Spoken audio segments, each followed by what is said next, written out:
La arquitectura del espacio, inspirada en las ideas de Leland Roth en su obra Entender la arquitectura, hoy junto a Verónica desentrañaremos cómo el espacio, más allá de los muros, es el verdadero protagonista de la experiencia humana. Desde los albores de la civilización, la arquitectura ha tenido un propósito primordial: definir el espacio para la vida. Como afirma Leland Roth en Entender la arquitectura no es tanto el arte de construir, sino el arte de organizar el espacio mediante la construcción. Esta visión eleva el vacío configurado sobre el muro mismo, posicionando la experiencia humana en el centro de la disciplina. Desde los albores de la civilización, la arquitectura ha tenido un propósito primordial: definir el espacio para la vida. Como afirma Leland Roth en Entender la arquitectura no es tanto el arte de...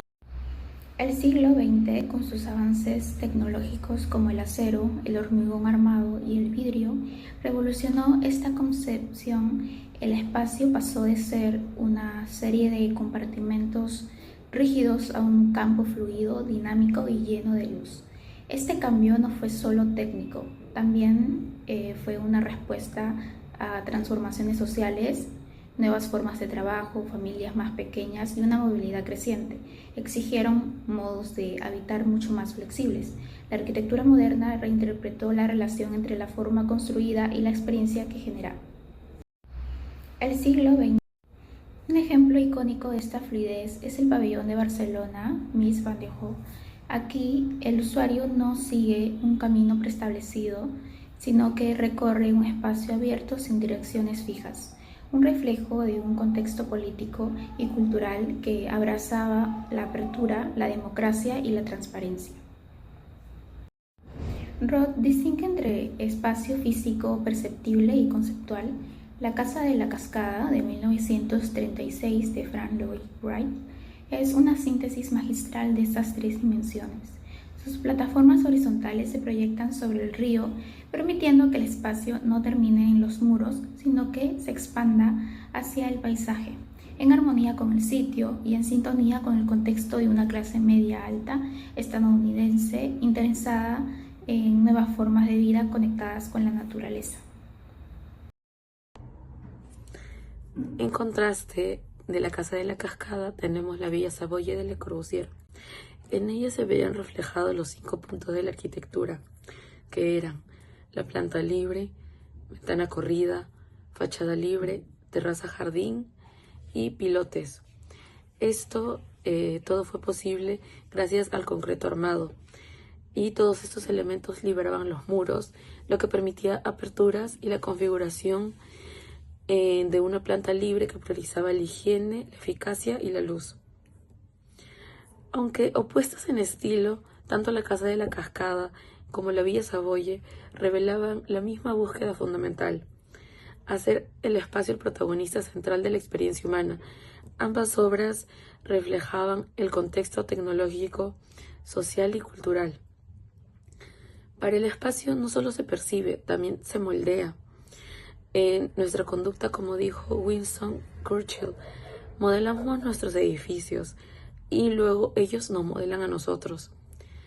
Pensamos en las catedrales góticas, como la de Salisbury, donde su altura impone y su eje longitudinal dirigen nuestra mirada ineludiblemente hacia el altar, reforzando el contexto religioso y el poder simbólico de la iglesia y cómo esto se veía reflejado en sus edificios.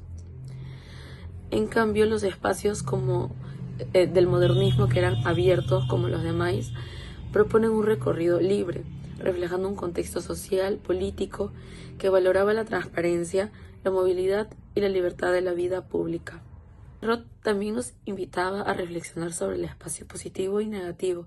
El espacio negativo básicamente surge al vaciar una masa sólida como un refugio primitivo. Y el espacio positivo, en cambio, es el vacío diseñado deliberadamente como un punto de partida, una característica clave del Renacimiento. La Piazza della Santissima Annunziata de Brunelleschi, por ejemplo, es un espacio positivo, un vacío que organiza la vida pública y que expresa un contexto político de autoridad y un contexto social de espacio cívico colectivo. El análisis de Roth nos revela que el espacio arquitectónico es, en esencia, un lenguaje cultural complejo que sintetiza múltiples dimensiones, ya sea orgánico y emocional como en Reich, racional y abstracto como en Le Corbusier, ritual y simbólico en las catedrales o cívico y político en el Renacimiento.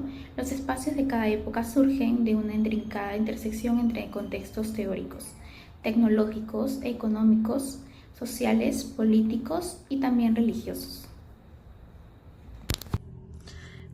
Esta articulación de factores, tanto teóricos, sociales, políticos, tecnológicos y culturales, es lo que transforma profundamente la manera en que vivimos, percibimos y recordamos la arquitectura. En esencia, el espacio no solo es un espacio vacío físico, es una presencia invisible que nos envuelve y guía nuestros movimientos y emociones, y finalmente da forma a nuestra experiencia humana.